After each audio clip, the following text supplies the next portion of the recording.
Hello विद्यार्थीओ, आज આપણે ધોરણ 11 માં બીજા ચેપ્ટરની શરૂઆત કરશું।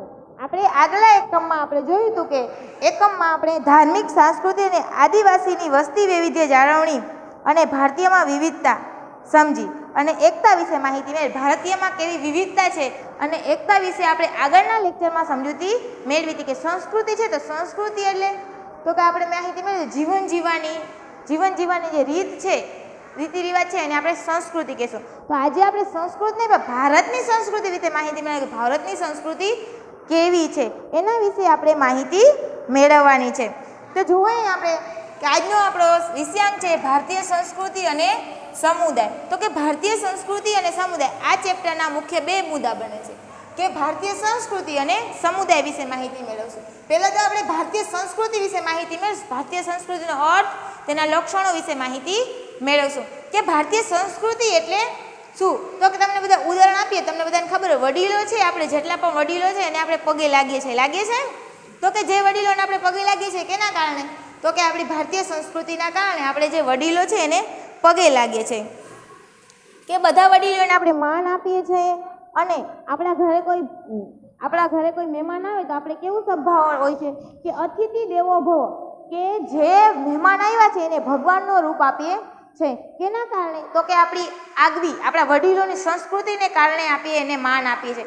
એમાં ઘણી બધી આપણે સંસ્કૃતિ હોય છે જે આપણા માતા પિતા તરફથી આપણે મળેલી, વારસામાં મળેલી હોય છે। તો આજે આપણે ભારતીય સંસ્કૃતિ વિશે માહિતી મેળવીશું। ભારતીય સંસ્કૃતિ એટલે શું, તો કે ભારતીય સંસ્કૃતિમાં આપણે જોશું આજે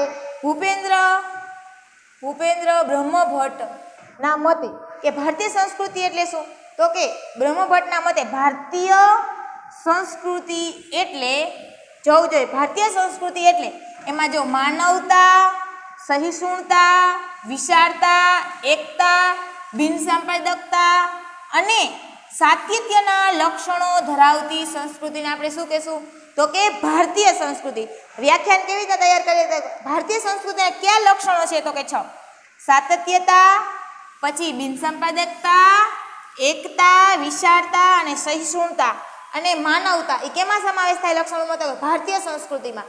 આવડી ગયા વ્યાખ્યા કે ભારતીય સંસ્કૃતિ એટલે માનવતા, સહિષ્ણુતા, વિશાળતા, એકતા, બિનસાંપ્રદાયિકતા અને સાતત્યના લક્ષણ ધરાવતી સંસ્કૃતિને આપણે ભારતીય સંસ્કૃતિ કહેશું।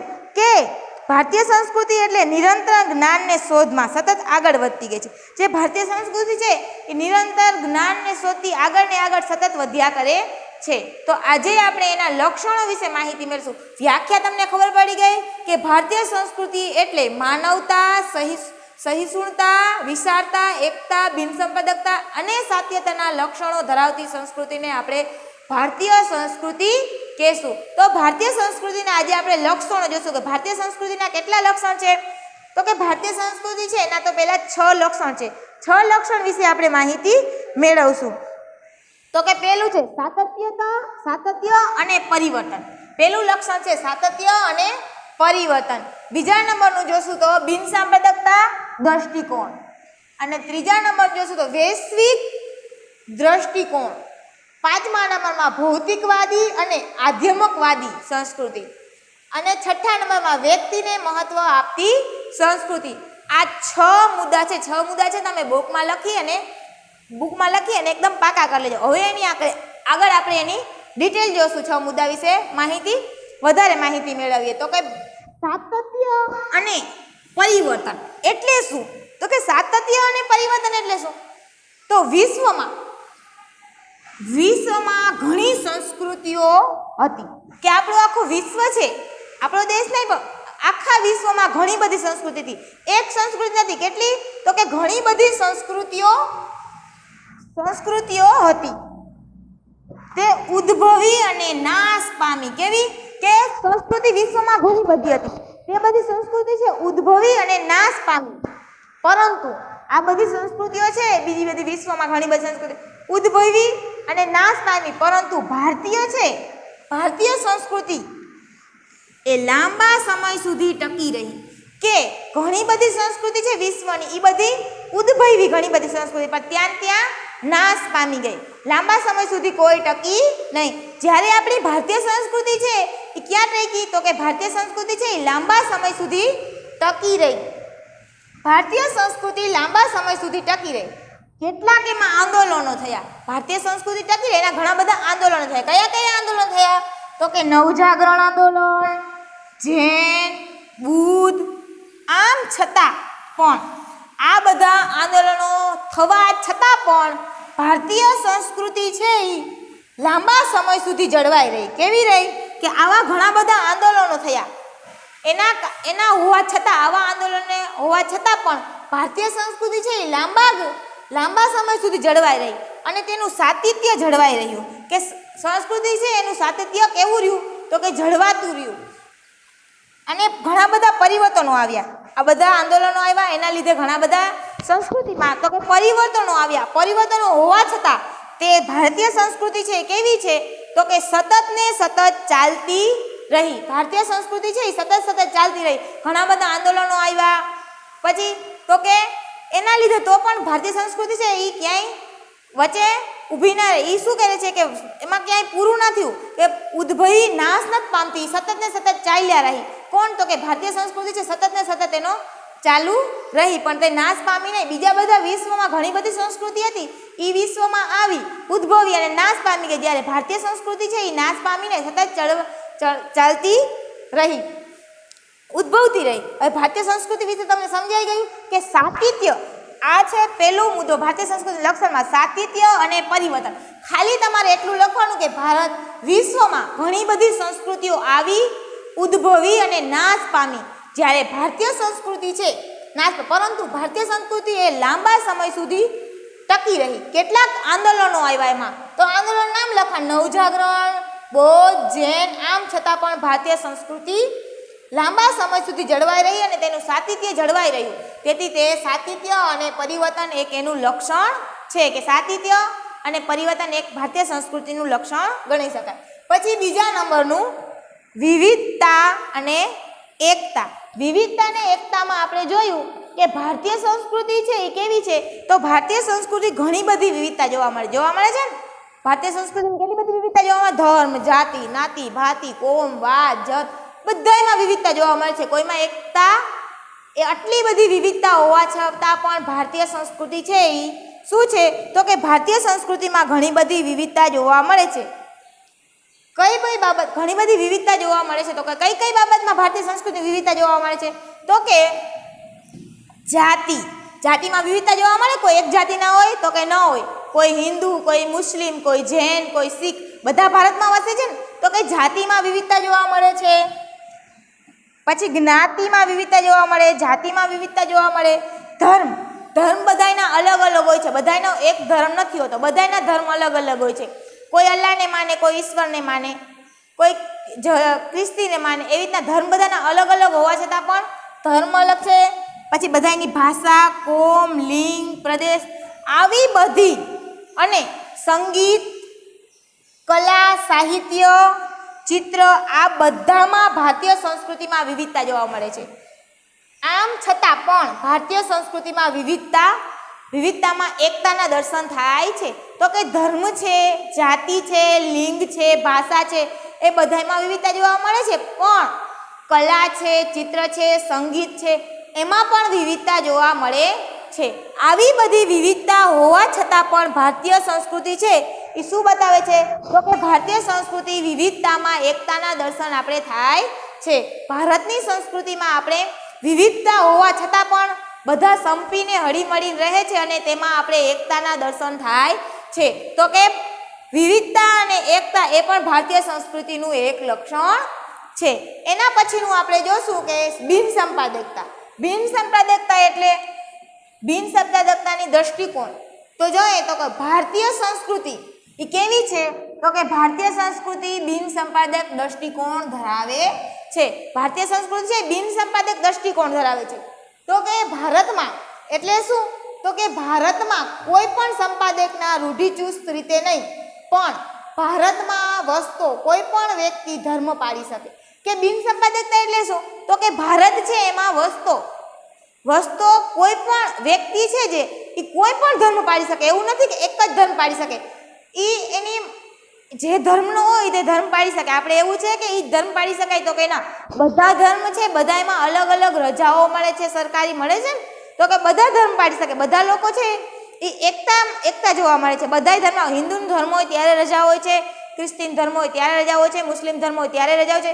એટલે આપણી સંસ્કૃતિ છે કેવી છે? એકતા છે. એમાં એકતા રહેલી છે કે બધા ભેગા મળીને તે તહેવારો ઉજવે છે.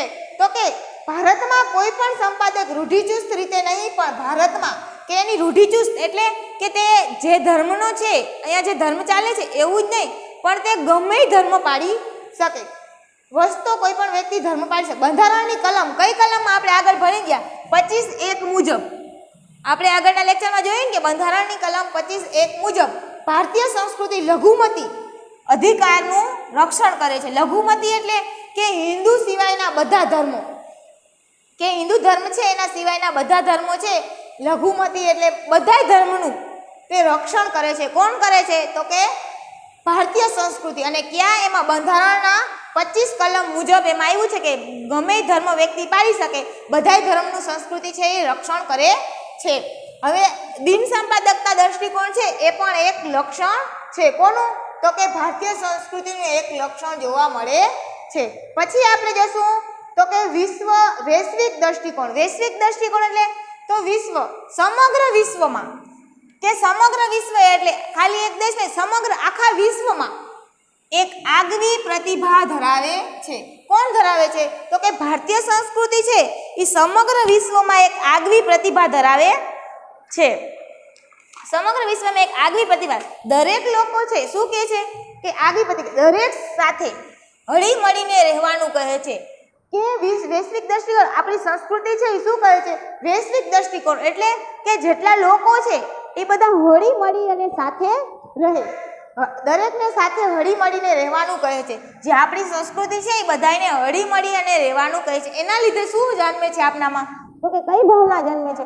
તો કે વસુદેવ કુટુંબ, વસુદેવ કુટુંબની ભાવના જન્મે છે. આપણા બધા હળી મળીને રહે તો શું જન્મે? તો કે વસુદેવ કુટુંબની ભાવના આપણામાં જન્મે છે. અને દરેક સાથે ભાઈચારાનું વર્તન કરે. કે આપણે જ્યારે આપણે પ્રતિજ્ઞા લઈએ છે કે ભારત મારો દેશ છે, બધા ભારતીયો મારા ભાઈ બહેન છે, તો કે બધામાં ભાઈચારાની ભાવના રહેલી છે. તો કે વસુદેવ કુટુંબની જાગે છે. કઈ ભાવના દામે? કે વસુદેવ કુટુંબની ભાવના જાગે છે. આ બધાના કારણે તો કે હળીમળી રહે છે એના કારણે વસુદેવ કુટુંબની ભાવના જાગે છે કે આખો વિશ્વ છે, બધા અમે એક છે અને બધા એક કુટુંબ તરીકે રહીએ છીએ. જાગે, દરેક સાથે ભાઈચારાનું વર્તન કરે છે. આ ભારતીય સંસ્કૃતિની આગવી વિશેષતા છે. શું કહે છે? કે દરેક વ્યક્તિ છે દેશના, બધા સાથે ભાઈચારાનું વર્તન કરે છે. આ ભારતીય સંસ્કૃતિની એક વિશેષતા છે. ભારતીય સંસ્કૃતિ એટલે તમને સમજાઈ ગયું કે વૈશ્વિક દ્રષ્ટિકોણ એટલે વિશ્વને લગતી દ્રષ્ટિકોણ, કે વિશ્વમાં દરેક લોકો છે હળીમળીને રહે છે. એના કારણે શું જન્મે છે? તો કે એના કારણે કઈ ભાવના જન્મે? કે વસુદેવ કુટુંબની ભાવના જન્મે છે. કે બધા લોકો અમે એક કુટુંબ છે, બધા હળીમળી રહે છે અને દરેક સાથે ભાઈચારાનું વર્તન કરે છે. આ ભારતીય સંસ્કૃતિની આગવી એક વિશેષતા છે. હવે આપણે જોશું 5મા નંબરનું. 5મા નંબરનું આવશે ભૌતિકવાદી અને આધ્યાત્મિકવાદી. ભૌતિકવાદી અને આધ્યાત્મિકવાદી એટલે શું? તો કે ભૌતિક એટલે તો કે આપણે જેને નરી આંખે જોઈ શકીએ નહીં એ, અને આધ્યાત્મિક એટલે કે જેને આપણે નરી આંખે જોઈ શકીએ છે. આ પણ એક ભારતીય સંસ્કૃતિનું લક્ષણ છે. ભારત આધ્યાત્મિકવાદી ભૂમિ તરીકે જાણીતું છે. કે ભારત છે આધ્યાત્મિકવાદ ભૂમિ તરીકે જાણીતું છે. તો આધ્યાત્મિક એટલે ભારત છે એ શ્રદ્ધા માને છે ને બધા ભગવાન ધર્મ છે બધા એ ક્યાં વધારે મંદિરો ક્યાં આવેલા છે? તો કે ભારતમાં. ભારત છે એ વધારે ને વધારે ધર્મમાં માનતો દેશ છે. આધ્યાત્મિકની ભૂમિ છે એટલે દેવોને માને છે. પ્રાચીન કાળથી વર્તમાન સુધી ભારતનો ઇતિહાસ જોશો તો ભૌતિક આધ્યાત્મિક સંસ્કૃતિ સાથે સાથે વિકસી આવી છે. કે તમે ભારતીય સંસ્કૃતિનો ઇતિહાસ આગળ જોશો તો જેમ જેમ ઇતિહાસમાં વધારો થયો છે તેમ ભૌતિકવાદી અને આધ્યાત્મિક સંસ્કૃતિ સાથે તેનો વિકાસ થયો છે. ભૌતિકવાદી એટલે જેને આપણે નરી આંખે જોઈ શકીએ અને આધ્યાત્મિક એટલે આપણે જેને નરી આંખે જોઈ શકતા નથી. હવે આપણે જોઈએ તો ભગવાન છે મૂર્તિ છે એને આપણે પગે લગવામાં આવે છે. ભારત છે એ કેવી ભૂમિ દર્શાવે છે? તો કે વ્યક્તિ, ભારત છે એમાં વ્યક્તિ મૂર્તિ પૂજા કરવામાં આવે છે. તો એ અને પછી આધ્યાત્મિક એટલે કે પોતામાં શ્રદ્ધા છે. શ્રદ્ધાના કારણે આપણે શું કરીએ છીએ? તો કે શ્રદ્ધાના કારણે આપણે એના આધ્યાત્મિકનો વિકાસ થાય છે. તો કે આધ્યાત્મિક અને સંસ્કૃતિ સાથે વિકસતું આવ્યું છે. કોણ? તો કે ભારતનો ઇતિહાસ. જેમ જેમ એની સંસ્કૃતિ ઇતિહાસ વધ્યો છે તે બે સાથે વિકસતું આવ્યું છે. પછી આપણે જોઈશું છઠ્ઠા નંબરમાં છે વ્યક્તિને મહત્વ આપતી સંસ્કૃતિ. કે કેવી સંસ્કૃતિ? મુદ્દો જોવા ભેગો આપણે ખબર પડી જાય. વ્યક્તિને મહત્વ આપતી સંસ્કૃતિ. કે આપણી સંસ્કૃતિ છે કેવી છે? તો કે આપણી સંસ્કૃતિ છે વ્યક્તિને મહત્વ આપે છે ને. જોઈએ આપણે કે ભારતીય સંસ્કૃતિ વ્યક્તિમાં વિશ્વાસ કરતી વ્યક્તિવાદી સંસ્કૃતિ છે. શું કહે છે? કે ભારતીય સંસ્કૃતિ છે વ્યક્તિમાં વિશ્વાસ કરતી વ્યક્તિવાદી સંસ્કૃતિ છે. તો વ્યક્તિમાં વિશ્વાસ એટલે શું? તો કે ભારતીય સંસ્કૃતિ છે એમાં એક ભારત એવો દેશ છે એ પોતાના જે વડાપ્રધાન હોય, કોઈ પણ ચૂંટણી હોય ત્યારે ભારતના લોકોને શું વિજય બનાવે છે. તો કે ભારતમાં વિશ્વાસ, વ્યક્તિમાં વિશ્વાસ કરતી સંસ્કૃતિ છે.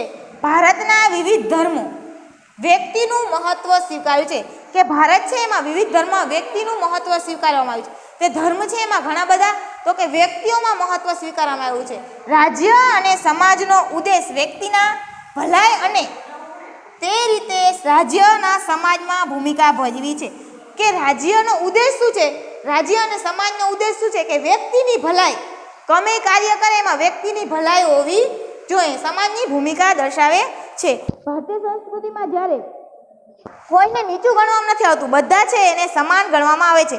બધાય વ્યક્તિ છે તો પોતપોતાની છે એ મહત્વ હોય છે. બધાય વ્યક્તિમાં અલગ અલગ પોતાનું મહત્વ હોય છે, લાક્ષણિકતાઓ હોય છે. વ્યક્તિનું મહત્વ આપી જો હવે આપણે ઉદાહરણ સાધુ છે એ શું છે? તો કે સાધુ છે એને આપણે પગે લાગીએ ને, કોઈ પણ મોટા બાપા આવે, મંદિરના પૂજારી હોય એને આપણે પગે લાગીએ. કેના કારણે?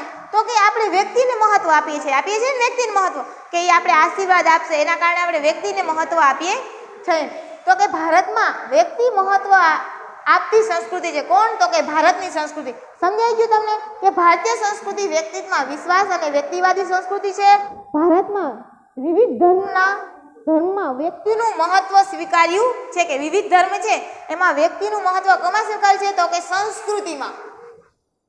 અને સમાજનો ઉદ્દેશ વ્યક્તિની ભલાઈ. કે સમાજનો કાંઈ પણ કાર્ય કરવામાં આવે એમાં વ્યક્તિની ભલાઈ હોય છે એવા કાર્યો એ લોકો કરે છે. તો વિદ્યાર્થી તમને સમજાઈ ગયું આજે? પાઠ બીજામાં આપણે ચેપ્ટરમાં ભારતીય સંસ્કૃતિ ભૂપેન્દ્ર બ્રહ્મભટ્ટના મતે વ્યાખ્યા મેળવી અને એની લાક્ષણિકતાઓ તપાસી. લાક્ષણિકતાઓ તમે છે તમારા બુકમાં લખી નાખજો અને પાકી કરજો. લાક્ષણિકતાઓમાં તમને ખબર પડી ગઈ 6 લાક્ષણિકતાઓ છે. એમાં આપણે વિસ્તૃત માહિતી મેળવી. સાતિત્ય અને પરિવર્તન, વિવિધતામાં એકતા, બિનસંપાદકતા દ્રષ્ટિકોણ, વૈશ્વિક દ્રષ્ટિકોણ, ભૌતિક અને આધ્યાત્મિક, વ્યક્તિને મહત્વ આપતી સંસ્કૃતિ. આ 6 એના લક્ષણો છે. આગળના લેક્ચરમાં આગલી આપણે માહિતી મેળવશું. આટલું તમને બધાને સમજાઈ ગયું? કાંઈ ન સમજાય તો ક્વેશ્ચન તમે પૂછી શકો છો.